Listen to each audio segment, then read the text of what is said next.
எல்லாருக்கும் வணக்கம். நான் வந்து பார்த்தீங்கன்னா, இப்ப வந்து நான் வந்து ஒருத்தவங்களுடைய அதாவது எப்படி சொல்றோம் அப்படின்னா, நம்ம நாட்டுக்கு நெறைய மெடல் வாங்கி குடுத்த ஒருத்தவங்கள பத்தி தான் நான் பேசப் போறேன். ஸோ அவங்க யாரு அப்படின்னு கேட்டீங்கன்னா, மேரி கோம். இவங்க வந்து பல தோல்விகளுக்கு அப்புறம் தான் வந்து வெற்றிய பார்த்தாங்க. ஓகேங்களா? ஸோ இவங்களுடைய வாழ்க்கை வரலாறு அப்படின்னு சொல்லலாம். இல்லன்னா அவங்களுடைய வெற்றி பயணம். அதாவது தோல்வியை வென்ற ஒரு பெண் அப்படின்னு கூட இவங்கள சொல்லலாம். ஸோ மேரி கோம் வந்து பார்த்தீங்கன்னா, இந்தியாலயே ரொம்பவும் பிரபலமான ஒரு பெண் பாக்ஸர். அது எல்லாருக்குமே தெரியும். அவர் வந்து பிறந்தது எங்க அப்படின்னு பார்த்தீங்கன்னா, இந்தியாவில் வடகிழக்கு மாநிலத்துல தான் வந்து பொறந்தாங்க. அதாவது எந்த மாநிலம்னா மணிப்பூர். மணிப்பூர்ல பொறந்தாங்க. அவங்களுடைய குடும்பம் வந்து ரொம்ப ஏழ்மையான குடும்பம். அவங்களுடைய அப்பா, அம்மா எல்லாம் பார்த்தீங்கன்னா, விவசாய வேலை தான் வந்து செஞ்சுட்டு வராங்க.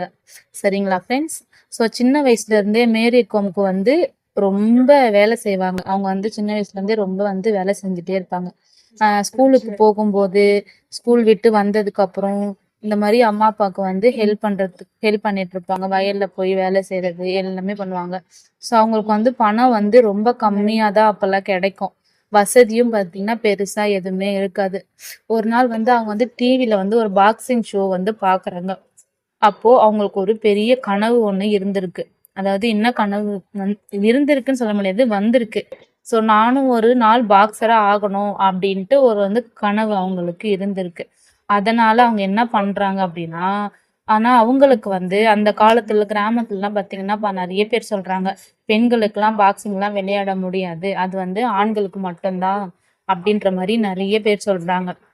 ஸோ நான் பலரும் வந்து அவங்கள வந்து கிண்டல் பண்றாங்க. ஆனா மேரி கோம் வந்து அது எதையுமே பொருட்படுத்தல.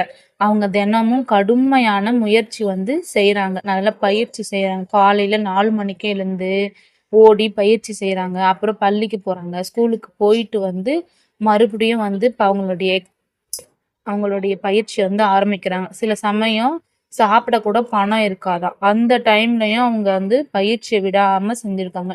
பல வருடங்களா உழைத்த பிறகு அவங்க முதல் போட்டியில கலந்துக்கிறாங்க.